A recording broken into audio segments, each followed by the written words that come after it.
Yo, we're live. Welcome to the Diren Kartal show. Okay, guys, welcome to another episode. Today, I have Jimmy, that meditation guy. First of all, what's your surname? Whiteman, Jimmy Whiteman. Jimmy Whiteman, a white man called Jimmy Whiteman. I love it. How are you? Yeah, I'm good, mate. Good. Glad to be here. I said this to you before, and I actually mean this. I don't think I've ever been this excited for a podcast because I haven't really spoke to anyone face to face. I spoke to one of my friends, and I think him being my friend, I've always attached talking to meditation either about him or to myself. And I feel like with you, not only myself, but a lot of my audience is going to learn so much from you. But first of all, who's Jimmy? Where are you from? Well, I'm really from up north, actually. Like, I grew up in Warrington, near Manchester and Liverpool. But I moved to the south when I was kind of like 15. So my accent's a bit messed up. Some words will be northern, some will be really southern. Yeah. Lived in for London for about 15 years and then recently moved to Brighton. So it's all good. Whereabouts in London? I lived in Ladbroke Grove, West London. How's that compared to where you are now?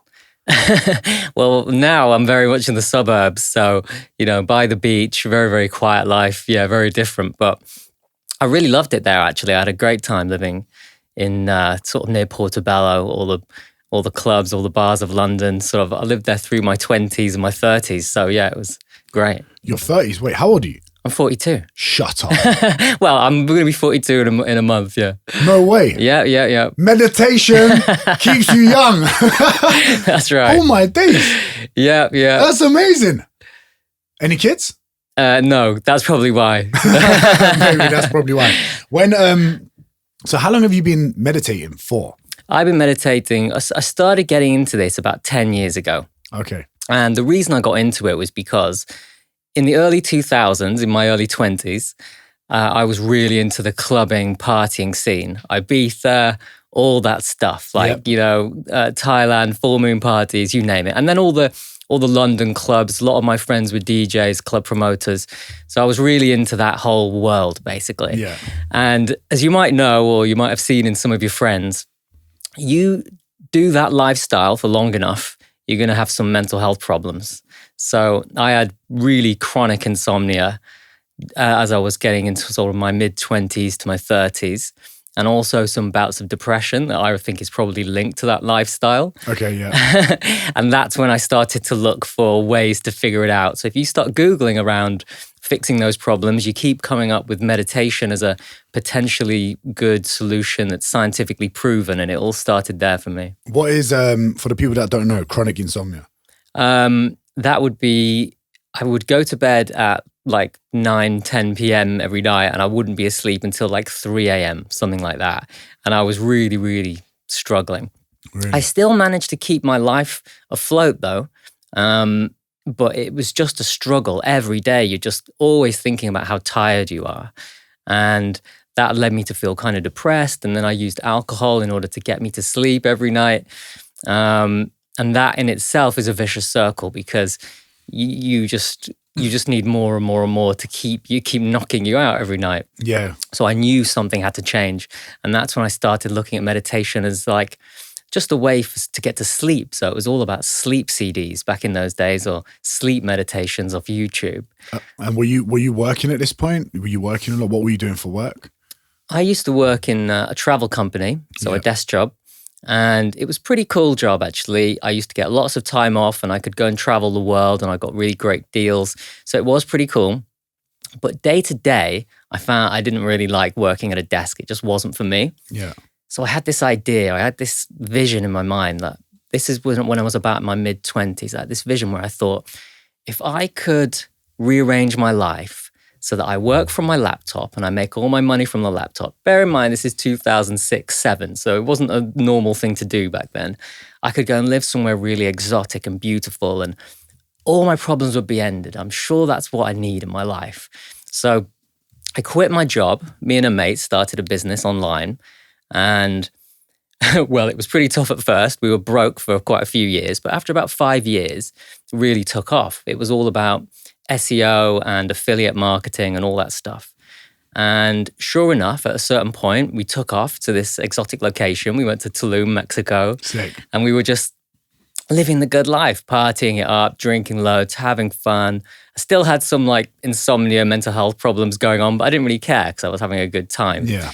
And it was on this particular trip where I was out in Mexico where I'd achieved this dream that I thought was going to solve everything. I was going to be living my perfect life. I realized there was still something missing. I had everything. I had this amazing place to live where we had our own pool, running the job, running my business from a laptop. I seemed to have it all, and yet there was something missing at this point. And that's when I thought, you know what? When I go back to the UK, I'm going to look more into this meditation thing because it helps me sometimes with the sleep, but I think there's something in my mind that needs to be figured out or fixed. And so after I returned from that trip, that's when I put myself into my first sort of proper meditation class, which was a 8-week mindfulness class. And that's when I started to dig really deep into it and realize, okay, there's something here, this is what I need to work on. This is what I need to figure out. And what was doing that class like? Was this like a course that you did in the UK, or was it somewhere you had to go away and you had to do 8 weeks camp somewhere, or what was it like? That was it's called a mindfulness-based stress reduction, and it's very scientifically proven. There's no hippie stuff, as you would say. And it's just once a week. You go there for like an hour every week, and they teach you some stuff, and they teach you how to meditate. So it's, fairly low investment. I was still doing all my other stuff. And it was quite good because it showed me that there is a way of working with the mind and dealing with stress that isn't just drinking it away or watching TV. You can actually experience your mind and yourself in a different way. And it really opened my eyes. But then once the course was over, I didn't stick to it very well. I found that I needed to use a lot of effort to get myself into the spot to keep meditating. And the habit just didn't really stick. And the insomnia kind of leveled off a bit when I was doing the course, but then it came back and I fell into my old ways. And so I thought, right, there's got to be something else. What other kind of meditations are there out there? And I found around the corner from where I used to live in Notting Hill, there was this woman teaching a kind of mantra meditation. Yeah. And I thought, I'll go and check this out. And what is that? Well, I'll explain it in just a sec. I'm getting excited. I went to see her and booked onto this course, and it was a 4-day course. You go there for 2 hours a day, every day for 4 days. And she's going to teach this meditation. And I looked at the website and I thought, well, she looks pretty normal and it's saying it's all scientifically proven. So that's cool, because I was really anti anything sort of hippie and weird, back then. I'm like that too. I was like, I don't want to see any crystals. I don't want any weirdness.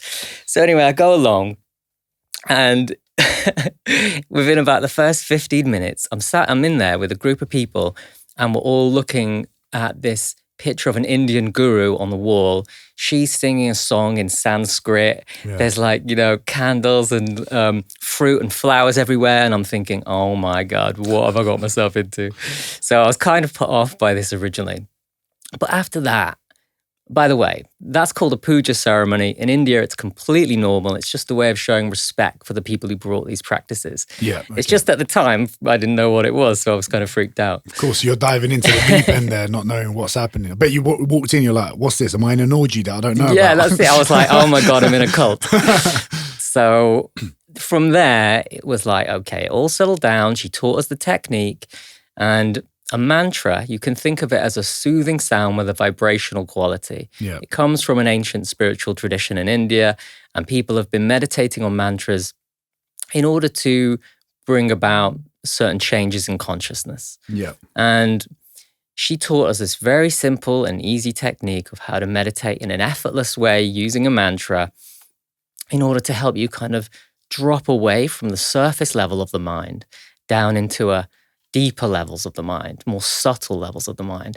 And although I was rejecting a lot of the stuff that she was saying about the spiritual side, I couldn't deny the effect it had on me. Yeah. The mind and the body just did what she said it would do.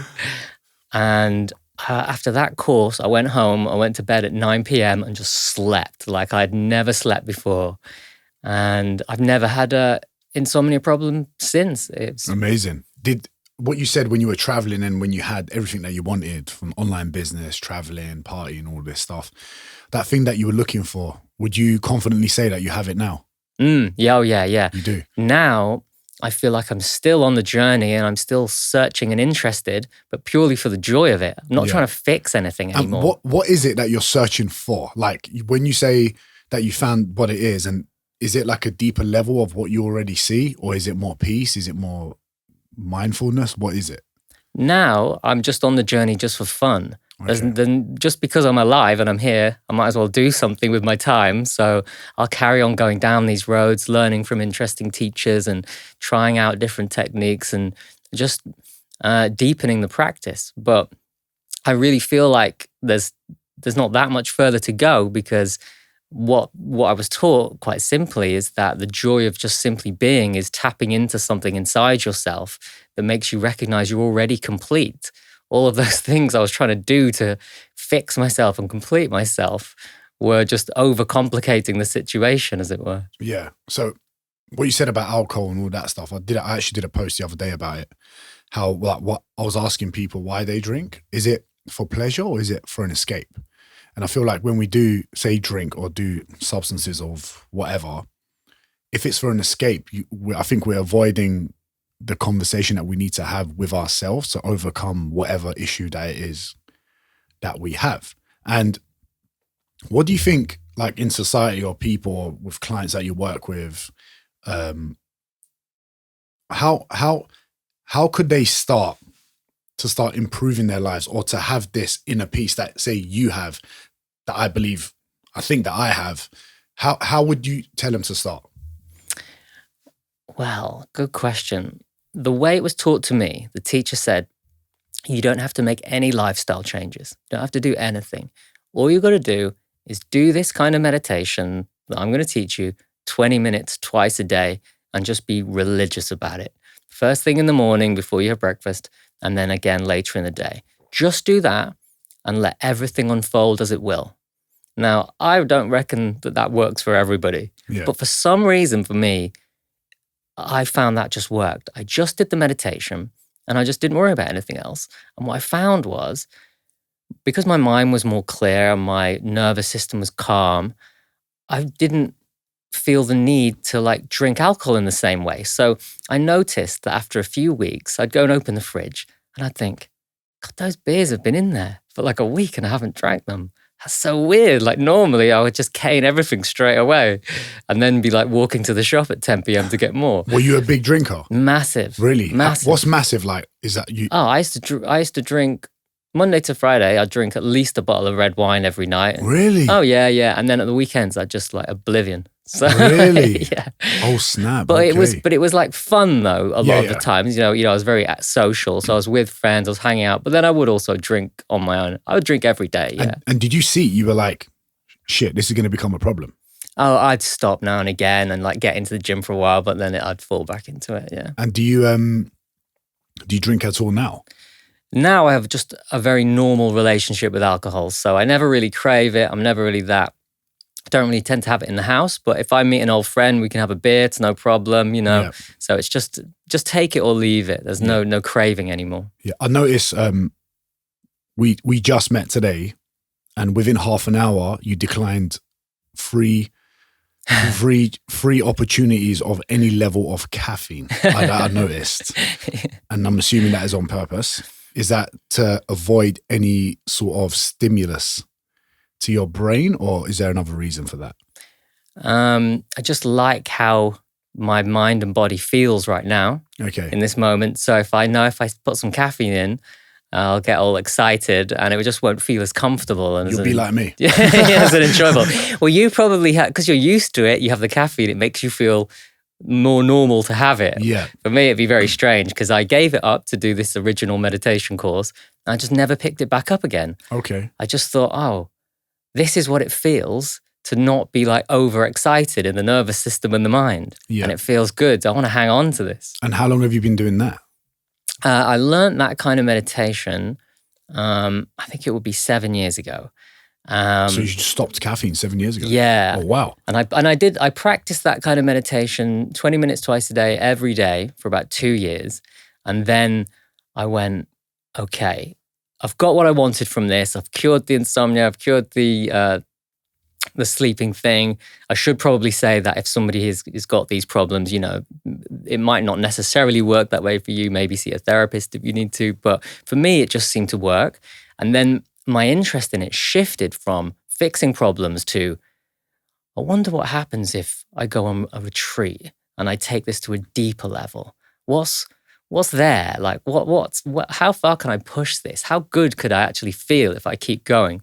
So I started to go on these retreats, and this is when I tried different styles of meditation as well. So I've done some really comfortable retreats where you have your own private room, and you are doing all sorts of yoga and breath work, and you can chat to the other people, and the food's really nice. And then I've done these really hardcore ones where you're living like a monk, and they wake you up at 4:30 in the morning with like a big gong, and you're sharing a room with 7 other people, and it's completely silent, and you can't even make eye contact with people. Really? Yeah, and you meditate for 12 hours a day in a big hall. You've meditated for 12 hours a day? Not in one go. You stop and you have breaks and you go to the loo. But yeah, it's between 10 and 12 hours a day, every day, for 10 days if you go on a Vipassana Where course. did you do that? There's a couple of Vipassana centers in the UK, and you just have to apply. It's actually free to go on them. And yeah, anyone can do it. It's a style of meditation from Sri Lanka. Okay. And you all sit in a big hall, and yeah, you face your demons together without a back support and with the legs crossed. Really? Yeah. That's not how I teach it. Yeah. But that is, you can put yourself through. So I can't take my phone in there, storing my experience? Oh my God, yeah. You no phone, no books, no journal, not even pictures to look at on the wall. Yeah. So you really, really are alone with yourself. And you get to see how crazy your mind actually is when you're not distracted. I'm trying to think of how I could do that. That takes a lot of... Let me tell you, the way to do it is just book on it and don't think about it. Yeah. Okay.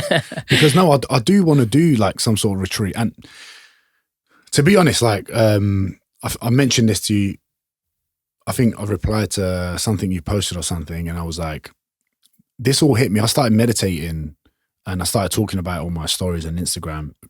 I've tried it before, but I was like, what am I doing? I can't sit still.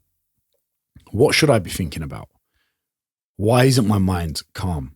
I'm looking at the ocean somewhere nice. Like, I should be calm here. Why am I thinking about emails, messages, Instagram, what my dad said, what my mum said, what my friends have said, all these things that I need to do? It was very hard to focus on not thinking about those things. And this isn't me trying to advocate people to do this, but then I had a bit of a mushroom trip. And I think that was like the cheat code, I guess. Anyone that played Grand Theft Auto, R1, R2, L1, L2 cheat code, that kind of took me to where I was like, oh, I get it. This is where I think I'm supposed to be when I'm meditating, or I should be working towards this. And I've never, ever felt so peaceful in my life. And I'm not someone that's religious, but that is the one time I did question if there was a God. Like, I remember being in Australia by the water, amazing view. And I remember looking out into the ocean and thinking, oh my God, this is definitely the most spiritual thing I've ever felt. And that's when it started for me, right? And then I started meditating every day. And I was just getting there quicker, almost. It was like like something opened up. I don't know. But have you done those experiences? Is that something you're comfortable talking about with psychedelics and all that stuff? And is there any correlation to that? I can talk about it, yeah. I've done that stuff as well, but it was years ago, before I was into meditation, and it was really just something that I did for fun, just for the crack, why not, So it was mind-blowing and mind-altering, and it did show me something that was incredibly different and beautiful and life-changing, but I didn't know what to do with it. I had no framework for how to work with that experience, because I first did it in 1999 on a beach in Bali. I was 19 and it was beautiful. Yeah, it was an incredible experience. But the next day, me and my friends, we just sat around and we were just like, we went to another world. but I had no concept of what to do with it. Were you at the Gili Islands? Were you at the Gili Islands? No, I can't remember where we were. It was North Bali somewhere. Okay, cool. And anyway, all I could think after that was, let's do it again in Thailand with some other friends and we meet them. And so we did it a few weeks later and we had this other wild experience. But afterwards, I just didn't know what to do with it because meditation wasn't even remotely on my radar back in 1999. And I did it a few times after that, but it just seemed like a fun thing to do. So I didn't have any grand spiritual experience off the back of it. Because the only reason I say that is I hear a lot of people that friends and friends of friends or whatever, they talk about doing drugs, right? Drugs, shrooms, whatever it is. And I always see the difference between someone going, oh my God, look at these shapes. These shapes are so cool. Instead of kind of trying to look, I guess, within to kind of use that superpower at that moment of time to not like find yourself, but like start asking questions. Sounds weird, but it was like, I've never had therapy before, but it felt like the best therapy I've ever had in my whole life. And when did you go, okay, that was it. Now I need to use it to be able to do the things that I'm doing now? Because I feel like it takes a certain mindset to be open to these sort of things. And it usually is the people that are, I don't know, trying to create their own business, trying to accomplish these amazing things, people that visualize some level of greatness instead of kind of sticking to the very norm of getting a job, getting a mortgage, getting this and getting that. And so when I hear those people taking psychedelics or drugs, and I'm like, I wouldn't. I would do it more if your mindset is like this, so you can really actually benefit out of these thought processes. Would you agree, or do you have anything to add to that?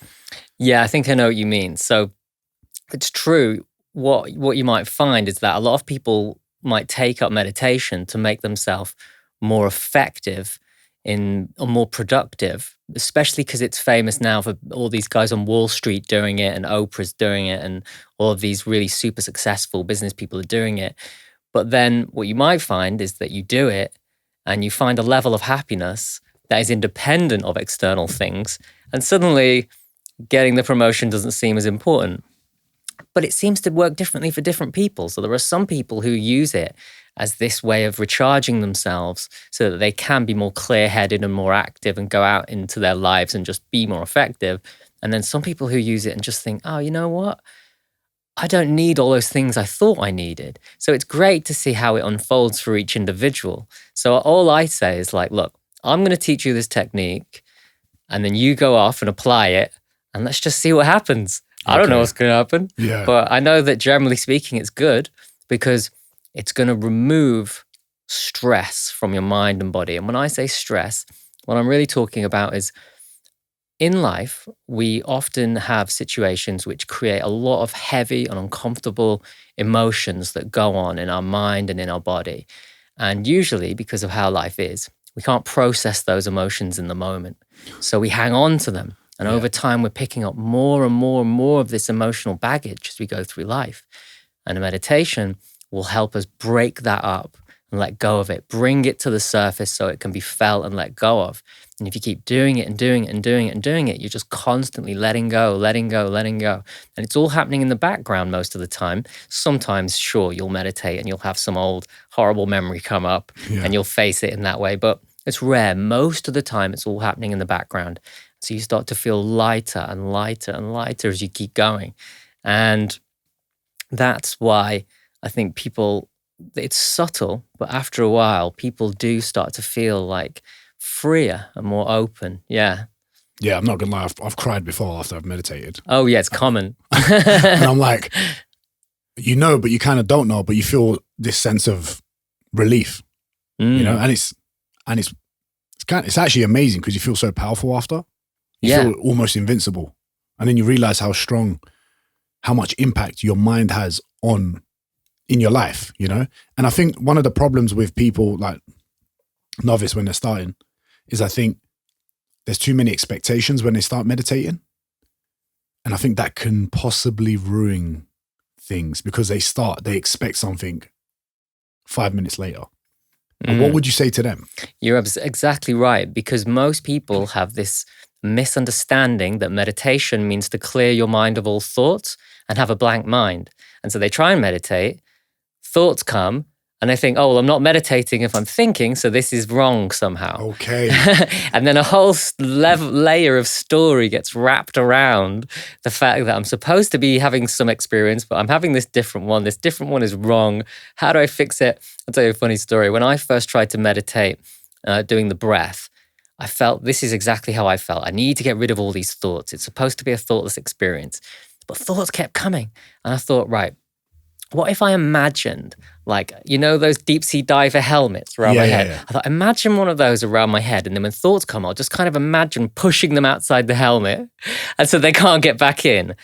Of course, this made everything a million times worse because now I'm trying to focus on the breath, but I'm also pushing thoughts out of this visualization. They're trying to come back in.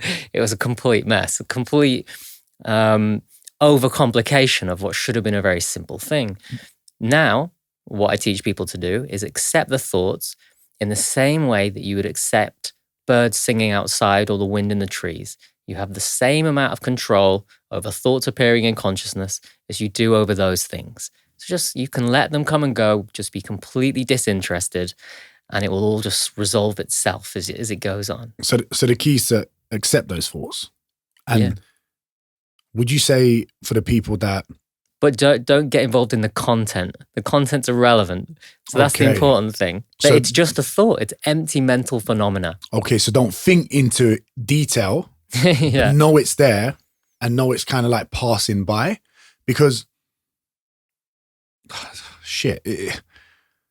today's day and age, like, especially like a lot of my clients, they're busy people, and with what I do with fitness and health, I try to make their life easier. So I try to remove that stress from them. But we're talking about people that work a lot, have kids, have family, relationships. They want to balance by having fun, having this, and they actually have kind of no time to themselves. And the only time I think you would really have is probably meditating on your own with your own thoughts, but then it becomes too much.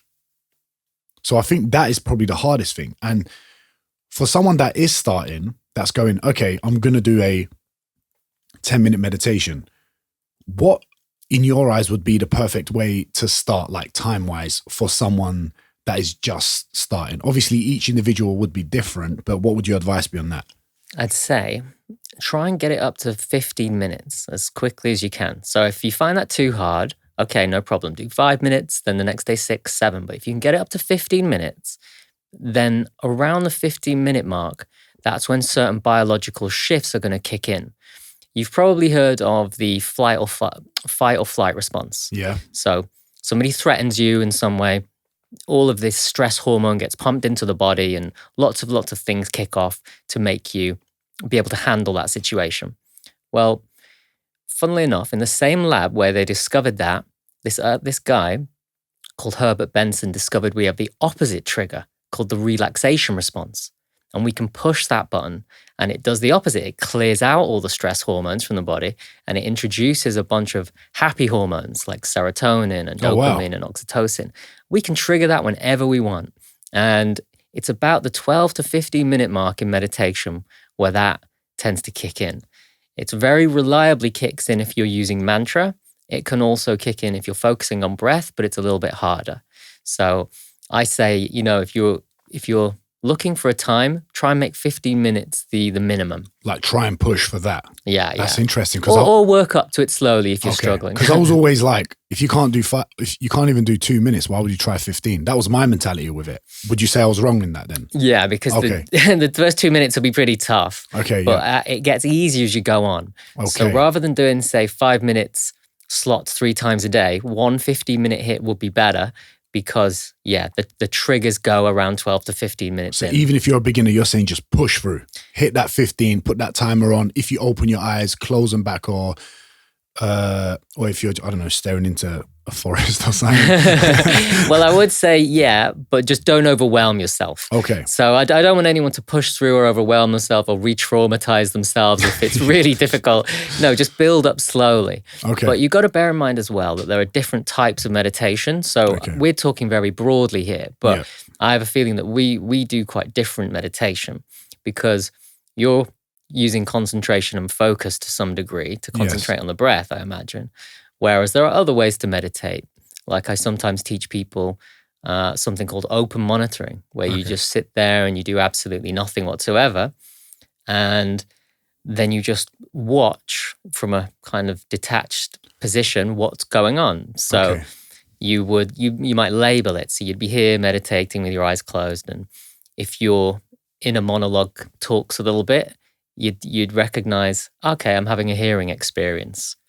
Then some birds singing outside. Oh, that's also a hearing experience. So like being present. So yeah, really completely present to your inner and outer world. I feel like I do that when I walk.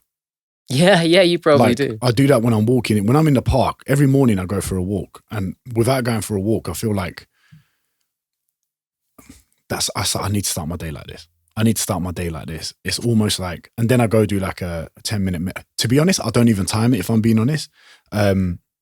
Depending on where I am and how I feel, I either sit in the park somewhere and just, it's always funny when I'm doing it as well because I've always got my big Nike jacket and my hat, my new Era hat, and definitely do not look like the guy that just meditates. People probably think I'm a drunk or something. Or I'll do that. I love listening to music and meditating. Is that good? Is that bad? Is that normal? What would your opinion on that would be? Honest opinion. I want to rip me to pieces if you think that's not right. So all of these things, they will all give different effects. To my students, I say, don't use any relaxing music. Don't do anything like that. Just, I teach them to use this mantra, this ancient soothing sound from thousands of years ago. Use that in your mind as a thought in an effortless way, and you learn how to meditate on that. And as this thought, this mantra starts to fall away from the surface level of the thinking mind where thoughts are all verbalized, as that falls away into the deeper level of the mind, you kind of follow it with your awareness. So if you put music on in the background, the mantra would be competing with the music. So you wouldn't do that. And similarly, I'm not teaching mindfulness, don't forget. So most people think meditation is mindfulness, where you're picking something and you're trying to stick with it and your mind drifts off and then you recognize it and you come back. So that's a way of training the mind to stay with something. Whereas I teach people to use this mantra in a certain way that doesn't use concentration, that allows them to drop into this kind of deep state of absorption where then they're not, its presence isn't actually the game. It's really just having an inner experience. So there are lots of different ways to meditate, and concentration is one, focus is one, but there's also this other way, which is known as transcending. So what is mindfulness? Mindfulness, you could say, is paying attention to the present moment in a non-judgmental way. Okay. And meditation is, how would you describe meditation? Meditation is an umbrella sort of term that underneath it has lots of different practices. It might have mindfulness, but it might also have some kind of breathing types of meditation. It might have this transcending meditation, what I call deep meditation. So all of these other things go under. So it's a bit like the word exercise. You know, I was just going to say that. Amazing. Okay, cool. And then you have all the different ways of exercising, training, different ways of doing this and doing that to accomplish your goal or wherever it is that you want to get to, I guess. Okay, that makes sense. I didn't actually know that. I could give you, if you like, the four most scientifically researched types of meditation. I could break them down for you if you like. Go for it, yeah, of course. So number one would be focused attention. This is what most people think of. Close your eyes, pay attention to the breath, train the mind to stay on the breath. Loads and loads of good benefits, loads of good research to that. Most people think that's where it ends, but we could go further. So open monitoring, which we already mentioned, where you're not actively paying attention to anything, but you're witnessing what comes up as it arises. And then usually there'd be some kind of labeling. So you might say, oh, okay, sensation in the foot. Okay, that's a feeling experience. I'm okay, now I'm seeing some sort of visuals. That's a seeing experience. And you're just witnessing what's coming and going from a detached standpoint. Lots of good things can come from that because you untangle your inner experience. You start to break down the way everything works. So when you get stressed, usually that's because you're having a hearing experience, your inner monologue's kicking off and saying all kinds of stuff. And you're feeling sensation in the fists, maybe you're like clenching them and there's a heat in the chest. Yeah. You can break it all down and just go, hang on, I'm having a hearing experience and a couple of different feeling experiences. You can witness the whole thing and then it'll pass on. Okay. If you get good at it. Okay, another type of meditation, you might call it loving kindness. This is becoming quite big now, but it really comes from the Buddhist world where they realized back in the day, oh, if I want to be overflowing with love and kindness and compassion, then I can actually train that. So I'll meditate on love and kindness and compassion. And so they found a technique to do that. And an example of loving kindness meditation would be you close your eyes, you visualize somebody that you love and that you care about, and then you practice sending them loving intentions by way of an affirmation, something like that. And then they get a text message. Or you could just text them, it's easier. Amazing. Okay. Sorry, one more. No, go. I'm loving this because I'm learning a lot. And to be honest, for someone like me, like I couldn't concentrate at school. I had zero focus. And when I do focus, it's usually when I'm talking to someone about, especially a topic that I'm so interested in. So for me, this is like great. So carry on, go for it. So yeah, with the loving kindness, okay, that's you can extend that out to lots of other people. So we'll move on. The last one, and of course there are thousands of different types of meditation. I'm giving you the 4 most scientifically researched. The last one would be scientifically known as automatic self-transcending. If you go and look in research papers, that's what it would be listed as. It also comes under various brand names like transcendental meditation or Vedic meditation. I just call it deep meditation. And this is where you use the mantra in this very, very specific way to kind of drop away from the present moment and have an inner experience which can feel kind of timeless. It's kind of a loss of self, if anything. And people like this because it's deeply relaxing. This is where you will find your inner stillness, inner silence. You're not learning to train the mind when you do this kind of meditation. You're not learning to stay with a focus object. You are using the mantra in a sense to give your mind a thought to think about that's soothing, but it has no concepts attached because it's just a sound. So the mind can't do anything with it. So the mind kind of latches onto it because it sounds nice, but then it makes everything go quiet. And then even the mantra gets lost. And then you'll have, this is called transcending, where you have an experience of going beyond the mind. It doesn't last for very long. You'll come out of it and you'll have thoughts, but it takes you into this deep place. So they're the 4 that seem to come up quite often, but then there's tons of other cool stuff going on. And what works best for you? And the mantra was the one that had the big impact for me. And that's what I teach. Okay. And you teach over Zoom? Yeah. And okay, so here's a question. Meditation, teaching this stuff, meditating, say with people on Zoom, does it make a difference? Is including electronics to this sort of thing, is it weird? Does it affect anything? Does it affect the way someone will meditate? Is it good? Is it bad? I do feel a big difference if I go into a retreat situation and meditate in a group of people. Something about the coherence effect of that makes the meditation really powerful. But at the same time, I can easily teach people over Zoom and it will work really well for them. They will have all the same effects that if I taught somebody in real life. In the early days, quite often when I teach people, it brings up a lot of emotions. So it can be a lot of tears, maybe some aches and pains, some fatigue. I'm not selling this very well, but at least you know it works though, right? Of course, yeah. And if you go through that, if you can relax into that and understand that it's a natural part of the process, it actually just sorts itself out quite quickly. And then the meditation does start to become more enjoyable. I think people, they find it very difficult to face those feelings. And it could be because I think they either judge themselves a lot, or it could be because maybe they feel like other people judge them. And do you feel like meditating and kind of going within it helps with kind of going past that judging yourself feeling. Because I feel like that's like a big problem in society. So many people act away. They don't act like their own self because they're worried about judgment from others, which makes them start judging themselves for what they're doing. Has meditation helped you with that, or does it in general? Oh, that will help massively, because you can recognize that, oh, I'm having a feeling or I'm having a thought, but it's just a feeling. It's just a thought. It's actually completely empty, and it has no reality beyond what I give it. So one of the biggest breakthroughs that people have with meditation is they go, oh, I don't have to believe my thoughts. Because you created them, right? Yeah. Well, we don't create them. They just appear. Okay. But I don't have to attach to them. And I certainly don't have to attach any importance to them. Yeah. When you said they appear, how do they appear? Don't we create that thought? Well, it feels like that. It feels like that. But then when you meditate, you'll think, right, I'm going to meditate now, and I'm going to be quiet for the next 20 minutes. Start meditating. Oh, I'm suddenly thinking about this time when a kid punched me when I was 5. Why is that thought there? I didn't bring that up. I didn't direct that. Okay. I didn't make that happen. It just came up.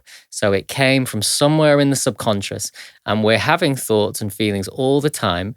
We have this illusion that we're creating them and doing it, when in fact, a lot of things are going on under the surface that are driving our actions in our everyday. Our unconscious is driving our conscious world. And once you get good at recognizing that, it's good for you, because then you don't have to start acting out old patterns. You can break your patterns much more easily, because something will trigger you and you'll recognize, oh, I'm triggered. I'm not going to do the thing that is coming naturally. I'm not going to shout at this person, or I'm not going to do this thing that I would normally do. I should make it clear at this point, though, there's plenty of times when old conditioning does still play out in me. Of course. And I catch myself and be like, oh, yeah, guess I'm not enlightened then. Yeah. I think, it's hard to, and I say this to my clients about training and stuff, like, don't expect to damage your body for 25 years and expect it to change overnight. You know, you're still going to have those habits and patterns that may come back. And there's been loads of times where I've definitely, like, sounds weird as fuck, but I definitely feel like I'm a better person after my mushroom trip. since I started meditating and stuff, I actually do believe I'm a nicer person. I feel like as well as growing up with other activities, but I just feel like I've had this new view of just, I guess, being, you know, instead of worrying about the things that I don't worry about. And if I'm being honest, like lately for the last few weeks, I feel like I haven't not let go of that, but you can get very carried away with how busy you are. And it is hard to sometimes go, fuck, Diren, you need to meditate. Why haven't you meditated? You were doing this every single day. Why are you doing it at lunchtime when you were doing it first thing in the morning? What would you say to someone? How would you best create a routine to because would you say you have to force meditation on first to build that habit? I think so, yeah. In the early days, yeah. The best thing to do is look for ways of habit stacking. So finding habits that you already have installed and then just putting the new one on top of that so they follow always. So for example, cleaning your teeth in the morning's the obvious one, you know, wake up, clean teeth, meditate, always in that order. You don't want to meditate on a full stomach, so it's better to do it before breakfast. Why? Because if your body's digesting that food, it will just give your body a bit too much to do. And if everything settles down and calms down, your body wants to have a bit of a rest, but then it's also got to do this job of breaking down food, so you might have a bit of a stomach ache. Because it's already kind of busy, you want it to, I see what you're saying. Best to meditate on an empty stomach if possible, or just give it an hour after you eat. Would you say meditation helps with relief of physical pain? Definitely it can, because it brings relaxation, but sometimes it might also highlight any pains. So you might go into the meditation thinking, oh, I need to relax. Suddenly you're feeling these aches and pains that you didn't even know you had. And that's because, firstly, you may have been too distracted to notice they were there. But then also, sometimes it's the stress relieving effect. Again, you're relaxing deeply, so your body is now taking the time to bring up some old unconscious material and to bring it to the surface and burn it off. You're letting go of some emotional baggage.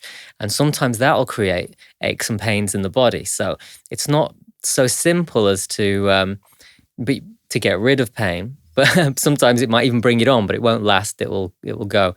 What mindfulness can do for you, though, is help you relate to the pain in another way.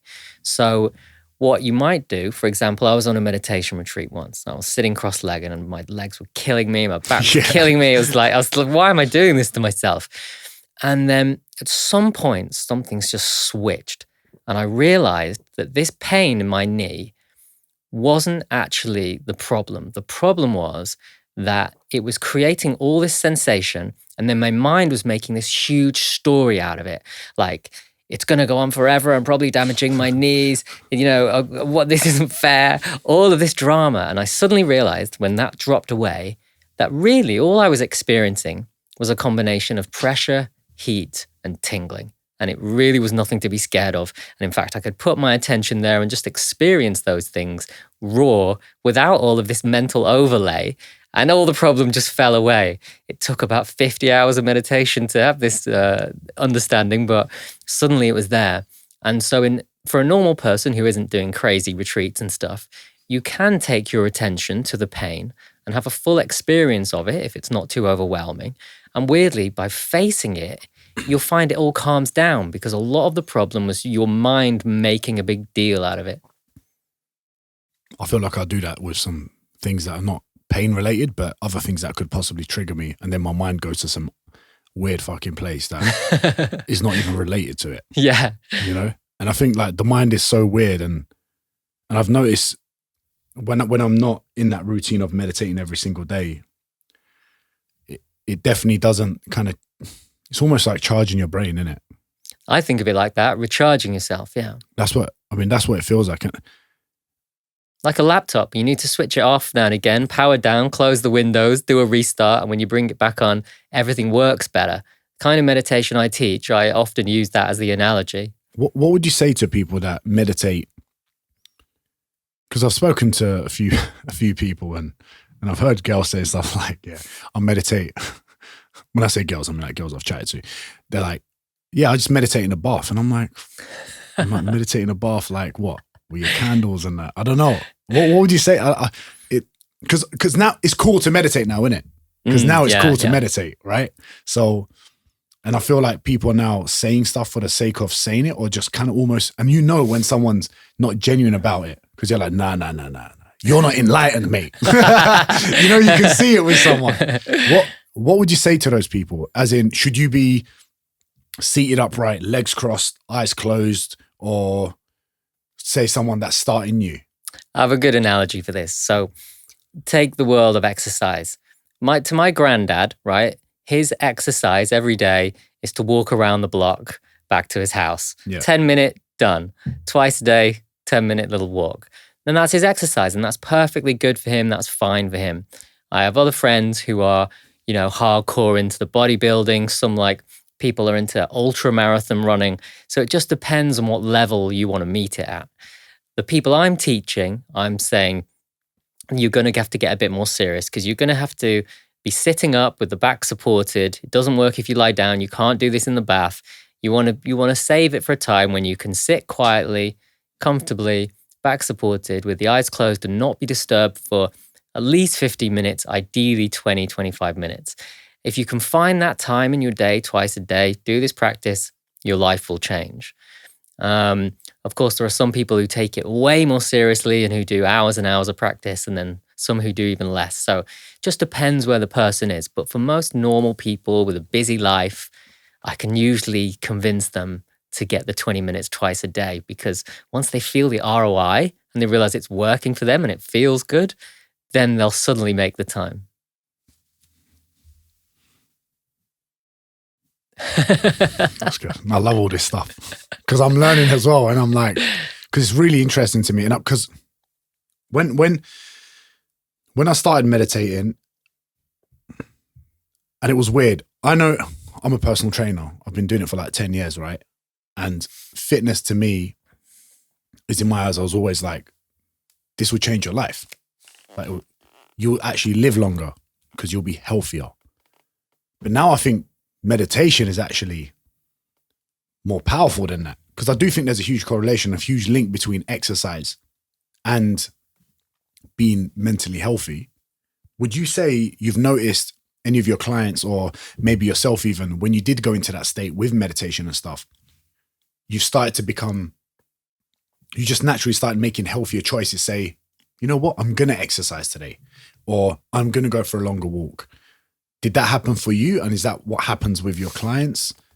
Yeah, that's what my teacher said would happen. That's what happened for me, that I just started making healthier decisions because I wasn't looking to do something to change my state of consciousness anymore, because I liked the way my mind felt. I liked the way my body felt. So I wasn't reaching for the alcohol. I wasn't reaching for the junk food. And yeah, so going for a walk suddenly becomes a joy, because a walk before was just a person with a messy mind who felt like crap going for a walk. Now you go for a walk and you're like, I never realized how blue the sky was. Look at that bird, isn't it amazing? It's a bit of a cliche, but you do start to feel much more open and connected to things, and things will start to possibly look more profound than they did before. What was just a tree before now looks like this beautiful piece of artwork, because the mind is calm and the nervous system is calm, and you're more in touch with your true nature, what you are underneath all of those thoughts and emotions and memories and future projections. Underneath it all, quite simply, is quite blissful and quite pure and quite happy as it is. What do you think our true nature is? Because before all this, I guess, phones, this, that, technology, like my mom and dad are from a village, my grandparents, I never understood why my granddad would just sit on a mountain and just stare at the mountains for like hours. I'd be like, Mom, what's granddad doing? But now I kind of get it. Yeah. Would you say that is our true nature, being in nature? Well, the way I look at it is, if you strip it all back, so you meditate to such a deep level that you get past all of the thoughts, feelings, emotions, and sensations, and you connect to the deepest part of you, I'll often use words to explain what that is, like inner stillness, inner silence, bliss, happiness, joy, whatever. The truth is they're all placeholder words for something that I don't have the language to describe. You can only experience it. Okay. So you can point to it, but the person has to experience it themselves. Yeah, that's why it's so hard. Like when you do have that feeling or that experience, it's very hard to explain. So you just like, you have to do it. Yeah. You have to do it guided, or you just have to do it to know exactly, because each person will have a different feeling, right? And when you started making this progress in your life, or what you see with the people that you worked, did you also find that your relationship with people was way better? Oh, yeah. Yeah, it makes a big difference, because you can see other people's old reactive patterns coming out and being projected onto you, and you don't take it so personally, because the person's not being mean to me. They're just playing out what's going on in their own mind and projecting it on. I remember when the pandemic was like quite early on, some guy getting annoyed at me for some reason. I think maybe I'd forgotten a mask or something. I can't remember the situation, but I remember at the time thinking, oh, don't react. He's just afraid. He's being aggressive towards you, but it's not about you. He's clearly afraid by all this stuff he's been watching on TV. Just leave it, walk away, and he'll calm down later. It wasn't about me. It was clearly about his own stress levels and his own anxieties. So yeah, you can find it much easier to deal with people when you're more aware of how your own mind works, because you realize how their mind works. Don't you think that also scares people when they talk to you? Well, I'm not saying that I'm perfect, though. A person could easily like stress me out. I still feel the same emotions. as I used to. So it wouldn't always work as perfectly as I've just explained. Okay. But one of the big differences is that your emotions aren't sticky anymore. So when you do have a very stressful event, or you do have an argument with your partner, or whatever it is, you go away from that and it moves on really, really quickly. You don't get caught in it. So you won't sulk and you won't stress and you won't hold a grudge, because you recognize that all these things are just constantly passing through. None of it's permanent. It's just like the weather. You don't get angry because it's raining, because you know that eventually the sun will come out. It's exactly the same with your thoughts, feelings, and emotions. That's a great way of fucking looking at it, actually. Yeah. Can we clip that? That's a great way of looking at it.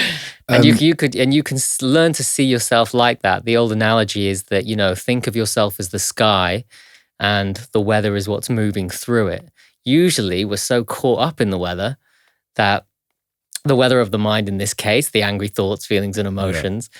But once you do start to relax back away from that and feel yourself as just the space in which it all arises, well, life can become quite easy then. Amazing. When these changes were happening, and the changes that you see from people and their relationships with people, did you find that with yourself, a lot of people were judging you from the changes that you were making at that moment of your life? You, as in you becoming, in essence, a better version of yourself for you. Did you start to see your circles change? Did you start to see people become judgmental? Did you start to see people, like you said before, maybe fear of maybe even losing you? Because I think this happens a lot with couples. Wouldn't say one outgrows someone else, but sometimes people try to create a better version of themselves, and sometimes they're held back by their partner or their loved ones or whatever, because the opposite person is scared they're going to lose them because they are becoming a better person. Did you find that happening, or do you see that happening with any of your clients? A lot of the people that I teach say that they have problems like this. I didn't have it so much because it was quite a slow transition. And I think some of my friends probably wanted to test me a bit as I was going through it. They were inviting me out for drinks and trying to get me to have drinks when I didn't want drinks, because we'd always had that relationship, me and my friends. Yeah. But generally speaking, because the way I've always spoken about it is so down to earth and honest, and just I'll talk about meditation like a mate down the pub would talk about it. Yeah. It kind of actually had the opposite effect. A lot of my friends all were like, started taking the piss, and by the end of the conversation they're going, oh my God, can you teach me? Or where should I go to learn? So I've actually had loads of my friends go through the process and do the course now, and they all do it. Not all actually, but a good portion of them do it and they enjoy it. So it's one of those things that's worked out quite nicely. But I think it's harder maybe for younger people who are still in that party lifestyle, and they want to kind of break out of it because they recognize it's doing something to their mental health. But then they don't want to lose contact with their friends who they absolutely love, who are still in that lifestyle. Yeah. And it's hard that there's no one size fits all solution to that kind of thing. So it definitely can be a problem. And I would just say in those situations, you just need to be true to yourself. You just need to say, look, maybe if these are my true friends, then I can take myself out of this group for a while, get my head together, and I'll come back when I'm ready. And also I should be able to just tell the truth about how I feel. And if they reject me for that, not good friends. So. And what would you say to the person that is, because there'll be people here listening to this for sure and have seen probably changes through their other friends, or maybe have judged people from, I guess, however they're feeling, or fear of losing someone or something. What would you say to them?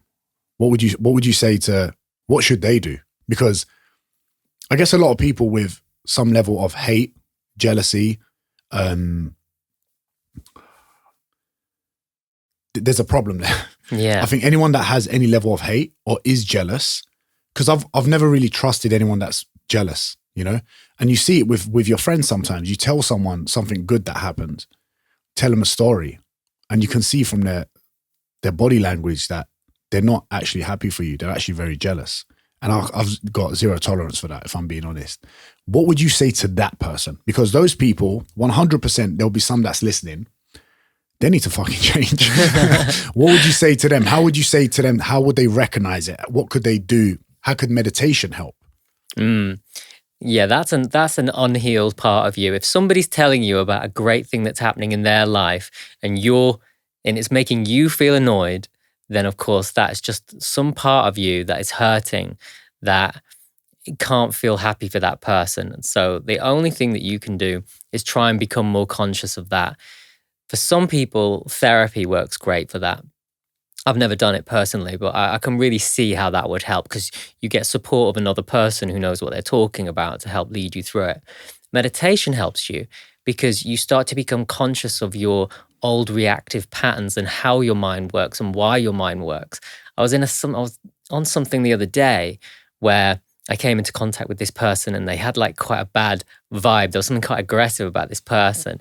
Nothing but like bad happened, but I noticed that it triggered some emotions in me. Now, the old me would have possibly just projected something onto that person. But in my own mind now, I just thought, oh, isn't that strange? After all this meditation, I can still feel that level of anxiety when I'm around somebody like that. But there was no story attached to it. It's just raw sensation that passed on later on. And that's it. Once you learn how to relate different, it's not about getting rid of thoughts and emotions. It's learning how to relate differently to those thoughts and emotions. So if you can just become conscious of why the fact that you're feeling and acting in certain ways, dig a bit deeper. Why am I thinking this? Why am I acting in this way? You can start to work through it and get some insight into where it's all coming from. Often though, people will have to, if you want to do that consciously, you'd probably have to work with a therapist. Meditation breaks up a lot of that stuff and gets rid of it in the background without you knowing. Okay. By practicing it in the background while you're just cracking on with your day, it's still working through those processes. Yeah, because it's like I was saying about unprocessed emotions that stay stuck in the body and in the mind. Yeah. See, in the Eastern worldview, we call that sanskaras. It's actually where we get our English word scar from. They're like scars in your consciousness. So everything that happens to you that leaves a big impression in some way that you haven't had a clear experience of, you're still holding on to it. Meditation will allow the body to relax so deeply that the body feels safe to bring that stuff up. Now, people listening to this might think, well, that doesn't sound very scientific. You'd be right. But practice it and you'll see it in yourself and you'll see it in other people. There's no two ways about it. The meditation, like you said, you cried after meditation one time. Yeah. Well, that's because you were releasing something. The thing that you released, the stress, the unprocessed emotions that you released were having the same flavor on the way out as they had on the way in. You needed to feel whatever it was you felt so you could let it go. And that's gone now. So that bit of baggage is gone. Yeah. And the more baggage you've got, that's directing how you act in your life. So the more of that you can let go of, the more free you are to act in a way that's spontaneous and normal and not being driven by old things that happened to you years ago. No, I agree. I'm not going to lie. I let my demons out this one time. Meditated about it, told someone that I trust about it, like everything, every sort of, people can say what they want, but everyone's done some shit I guess they're not proud of or something, maybe at that moment of time. And when I spoke about it, I actually felt 100 times better. Like, I actually did feel so much better, and I couldn't believe I held it in for that long. And I think that's something, but I can't always tell if, sometimes I think people choose, I don't know if it's laziness, but I don't think they want to. I don't think they want to do that. It's almost like you don't want to become, I don't know, healthier or better. It's almost like you want to be that victim. Do you ever feel like that about some people? Or is this me overanalyzing this about some issue that I need to fix about myself, maybe? No, I'm sure there are loads of people like that because, well, the way I was brought up in school, they never told us about any of this stuff. And we were told, boys don't cry, don't show your emotions, you would take the piss out of somebody for talking about emotions and feelings. I can imagine a 20-year-old version of me now listening to this podcast and just really ripping me now. So it took a long time to get used to the idea that, it's okay to talk about crying and things like that. It's not strange, not weird anymore, but for a lot of people it is. It's not manly, it's not cool, it's not tough. And that's changing. That seems to be changing. Like all of these things are becoming quite normal. It's normal to talk about mental health. So I'm really, really happy about that. My generation, though, so people who are 40 now, still have that old conditioning of it's, I would never go see a therapist because it's weak. Yeah, that is. Yeah, I know what you mean. And I think I think there's a weird balance, because now I feel like the new generation, and I think it's great people are talking about this and everything, but then I also feel like sometimes people are taking advantage of these talks to sometimes create a problem when there isn't one, and then to label it. Oh, yeah. Yeah, I know exactly what you mean. That's basically in order to get clout on social media. Yeah. Yeah. And I'm sure you've seen it. Yeah. And they drive me crazy. Like, I don't know. I saw a profile, what profile did I see? I just saw a profile and I was just like, fucking hell, I don't even know this person, but like, I get this weird feeling like and maybe this is wrong, and this is stuff that you can't explain and you can't prove wrong. When you just get a feeling and you're just like, this is fake. I can't explain it, but you give off a vibe that I just know it's not real. And it pisses me off when people fall for it, right? And how do you feel about the people that are doing that online? Because I'm sure now you're a legit meditation guy.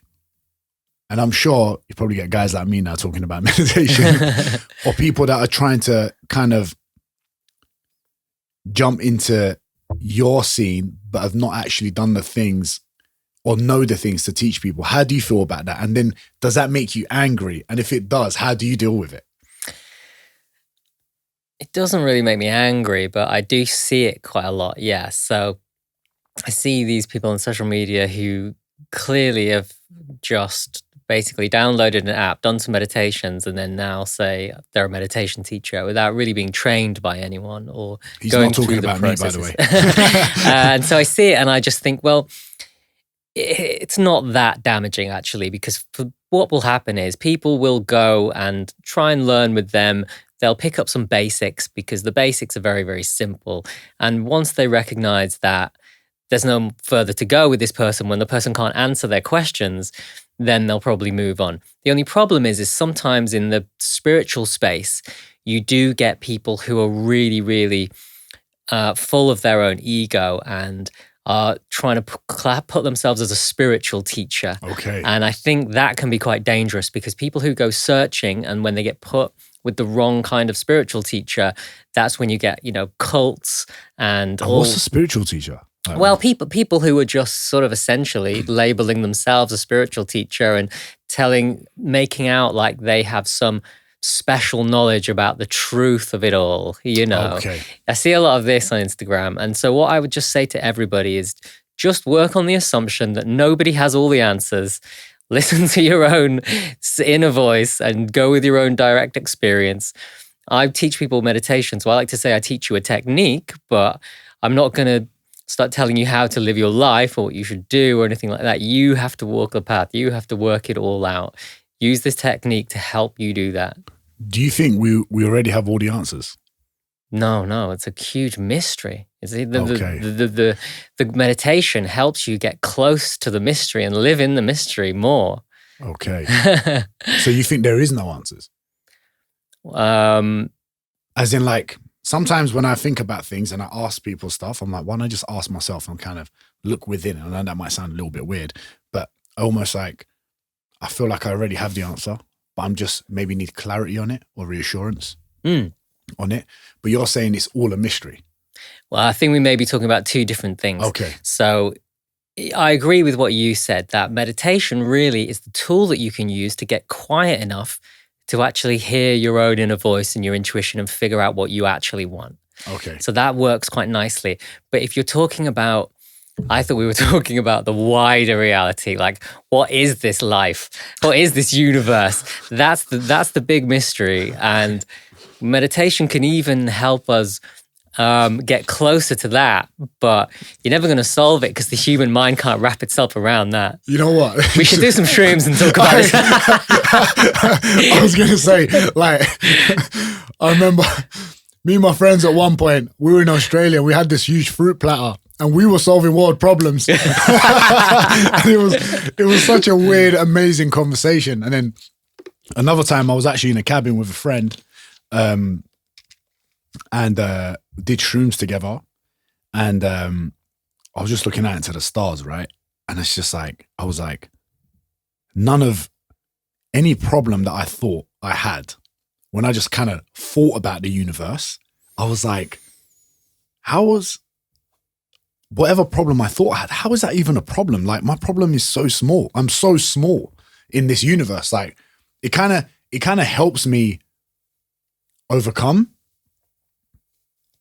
I guess, not issues, but problems that I thought that were problems.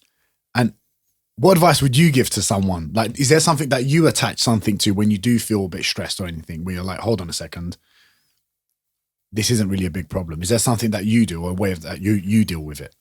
If I feel stressed or uncomfortable emotions, mostly I try to think to myself, let me try and feel this emotion fully. Let me have a really clear experience of this emotion so that it can be felt and expressed, and then it can just pass on more quickly. Because I recognize that all emotions, positive and negative, are impermanent, simply passing through. And when the good ones come, when the good stuff come, that's when you want to use mindfulness to amplify that, to feel it more fully. And you will train your brain in that way to become good at generating even more happiness. So you want to feel those good emotions. When the difficult ones come along, you don't necessarily want to amplify them, but you do just want to feel them and not repress them. And then they can move on in their own time much more quickly, and they won't get stored. So in a way, mindfulness is a really powerful practice to deal with stress in the now. And then practices like I teach, the deep meditation, help you get rid of old stress that you're hanging on to. Kind of like seeing what it is, seeing it for what it is, acknowledging it, and then moving forward from it. Of course, sorry, I should say that sometimes, actual problems come up in life, and you can't just use mindfulness and meditation. You have to fix the specific problem.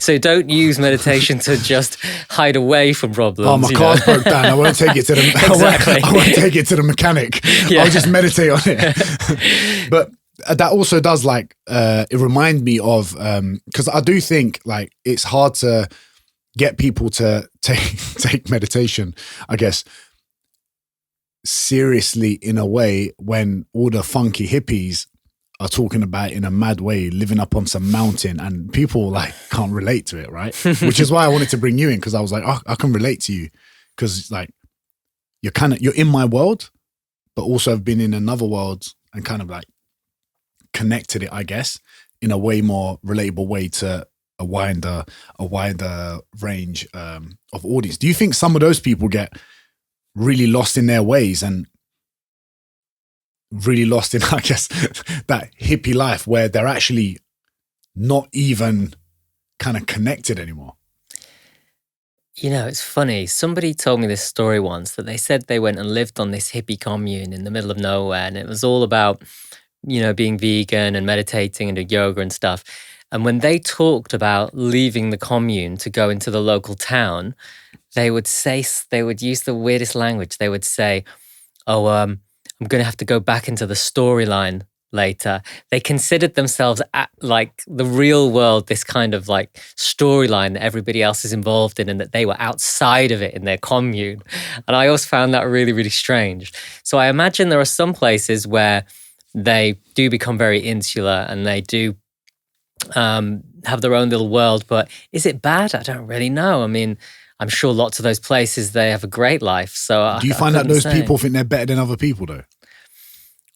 I think it probably depends on the person, because I've come across, in this whole meditation world, I've come across some people who've let it go to their head and they feel like they know so much more than everybody else, that almost like they've got special powers, and they talk about themselves like that. And it just feels like too much ego to me. I find that really off-putting. And I found other people who are the complete opposite.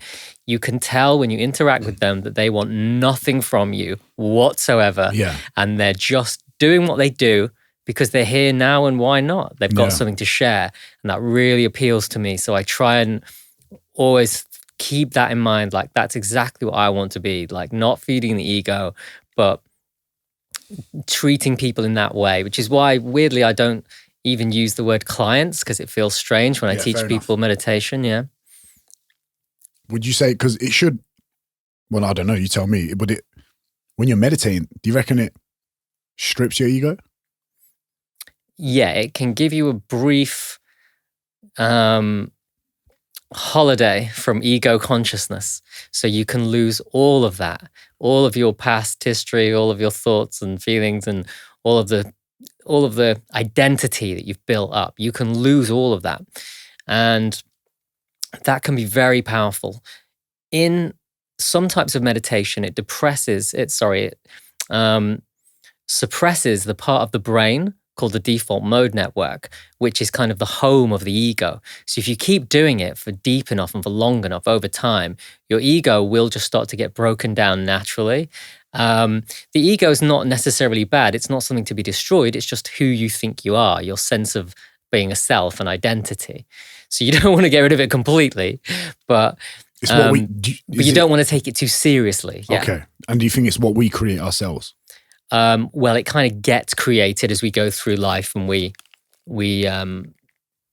it gets built up layer by layer, kind of like an onion. Okay. So when you meditate, you're stripping layers of the onion away. Okay. Similarly, when you do things like psychedelics, you just strip it all away so fast that you get a big blast. But meditation, it's gradual. Yeah. You're so vulnerable, just crying in front of a fireplace. Yeah, no, I'm not talking about myself. And I saw something on your socials, couples that meditate. Oh, yeah, yeah. The first thing I thought in my head was like, no, you shut up. No, you shut up. Hold on, let's meditate together. What was your whole post about that? Like, you said you had this theory where like couples that meditate together stay together. And if I'm being honest, that's like, to me, I'm like, hold on a second, that seems a bit cheesy, but I want to hear like your actual thought process in that and how it can actually help, I guess, couples or friendships or whatever. Well, the reason it was about relationships specifically was because what I was saying is there's this researcher called John Gottman, and he's been a relationship expert for like 50 years, and he's really into the scientific side of it all. And he says that he can predict whether a couple will stay together or break up. In fact, he's talking about married couples. So he says he can predict whether people will divorce or will stay together by looking at their blood samples. What? Yeah, mental, right? Because he says that the couples that will break up are the ones with high levels of stress hormones in their body when they argue. And he says, it doesn't matter what your arguments look like to the outside world. You could have people who argue 10 times a day and they're screaming and shouting, and you could have another couple who argue once a month and it's very low key. But the ones who have the most stress hormones in the blood, they're the ones that'll break up. It doesn't matter if they're what it looks like to everybody else. And he even said, the people who argue a lot, no problem. It's really enough. It doesn't matter a lot. Because if they're not really getting wound up by it and it's just expressing the emotions in the moment, it's fine. But these people who are seething away, not having arguments, they could be much worse.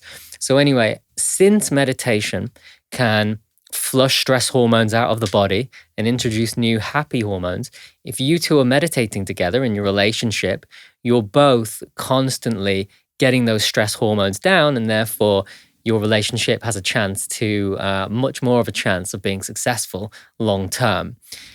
But also there's other things because it's a bonding experience for the two of you. But I was specifically talking about that because I just thought it was so cool with the stress hormone thing. Okay, amazing. That also reminded me of, here's a story for you. And you might think I'm crazy for this, and people are going to go, Diren, why are you telling us this? But I want to know, you might have experienced it, and I feel like someone like you would know or might have heard a story. I was having sex this one time, right? And I swear to God, I felt like I was meditating. I was so present. I was so present. I was like, hold on a second. I feel like I can almost feel whatever they're feeling, and almost like I'm having a conversation with this person. Have you ever experienced anything like that? Is that a thing? It is a thing. I've spoken to other meditation teachers about this, that becoming mindfulness will, of course, put you more in the present moment, more into a feeling of your body, less out of your head with the thoughts, feelings, get the stress down, why wouldn't it make sex better? It would. And in fact, I even have a funny story about this, that when I started teaching people first, I was in London at the time, and I was teaching kind of stressed out people who had busy lives, busy jobs. And one of the things I noticed in my students was this question kept coming up over and over again. Why do I feel so horny all the time? So people were saying this, like that something about the meditation was making them feel horny. And I was like, that's weird. Nobody mentioned that on teacher training. Anyway, once I talked to some other people, I figured it out. It's simply because they were meditating usually on public transport on the way home from work, clearing out all that stress, getting back, having a better connection with their partner. And then when they went to bed, they weren't flat out knackered because they were tired. They'd restored their energy levels. Ready to go. Let's get it on. Ready to go. Oh, I'm so glad I asked that. Because I was like, this one time I was like, no, this is, I was like, this feels unreal. Like, it was like I don't know, it was like a shooting star right up my spine into space. And it just shows, like, I guess meditating, being healthy, being happy, and having a good connection with people by being completely present at that moment of time just makes your life, I think, 100 times better. And I'm assuming one of your goals is to spread the message as much as possible. Am I right? Yeah. I want to motivate people to find what works for them in the world of meditation. And where can people find you? I'm that meditation guy on Instagram, or you can check out my website, delvedeep.com. Thank you for coming on. That was, I had a lot of fun. Guys, make sure you give Jimmy a follow. Check out his stuff. I'm not gonna lie, I'll probably end up on your course at some point. Yeah. I wanna definitely learn more. I want to get deeper, man. I want to get as deep as possible. I want to get so deep, I want to drown. Is there anything else you'd like to say before we finish off? No, that's all good. Thanks for having me on. I've really enjoyed it. I forgot we were on a podcast for a while. I was just chatting away to a mate, really. Oh, good. And that's exactly like the sort of vibe that I like to create. But guys, thank you for listening. Make sure you subscribe. Make sure you give Jimmy a follow. And also, peace and love. Thank you for listening. Peace.